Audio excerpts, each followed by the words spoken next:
Goeiemôre, dit is maandag 14 Maart en u kyk na die beste van beeld, waarin ons 'n kort oorsig gee van die hoofnuus van die dag. Die verwoestende tsunami en aardbewing in Japan het die nuus die naweek oorheers. By my in die ateljee is Jacques Steenkamp, Beeld se misdaadverslaggewer in Johannesburg, wat gister vir ons na hierdie storie gekyk het. Jacques, wat is die nuutste nuus in Japan? Baie dankie Sonja. Die belangrikste nuus wat gister uitgekom het is maar dat al ons Suid-Afrikaners burgers wat daar is, hulle beskat tussen 200 en 500 burgers is veilig. Die Suid-Afrikaanse ambassade dat ons laat weet, maar vir die Japaneese is die slegte nuus, daar's ongeveer 1353 mense dood en hulle sê daar gaan nog ten minste oor die 10,000 en die syfer gaan styg. Daar was gister sprake dat daar nog 'n aardbewing die land sou ruk. Wat is die jongste rondom dit, Jacques? Hulle sê basies daar's 'n 70% kans dat binne die volgende 3 dae nog 'n aardbewing wat 7 of hoër op die Richterskaal is, die land gaan tref.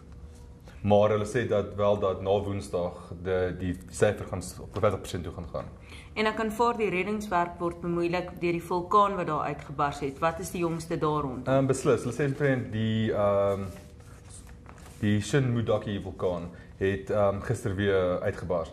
Hulle sê omtrent 4 km vulkaniese stof en klip en goeders in die atmosfeer ingeskiet, wat baie moeilik gemaak vir reddingswerkers. Die eerste minister van Japan vergelyk die situasie daar met soortgelyk aan hoe die land was na die Tweede Wêreldoorlog. Baie dankie, Jacques. Dankie. In Pretoria is 'n vermeende moordenaar vir die skuldenaar Cornelius Bosch gearresteer die naweek. Die verdagte is die voormalige persoonlike assistent van Bosch en 'n dispuut oor geld is vermoedelik die oorsaak vir hierdie moord. Bosch se verbrande lijk is verlede naweek in 'n veld naby Zambesi Mall in Derdepoort gevind. Hy is in die kop geskiet voordat hy in die brand gesteek is. Hy is op 1 Maart as vermis aangemeld. Bosch se identiteit is deur tandheelkundige rekords bevestig. Nog nuus in Pretoria is dit 'n paartjie van Ryten, noordoos van Pretoria, wonderbaarlik aan die dood ontkom het nadat hulle motor getref is deur 'n trein by 'n treinoorkruising. Ons skakel oor na Beeld se misdaadverslaggewer in Pretoria, Gerard Pretorius, wat met die paartjie kan gesels het. Gerard, wat het gebeur by die botsing? Goeiedag Sonja.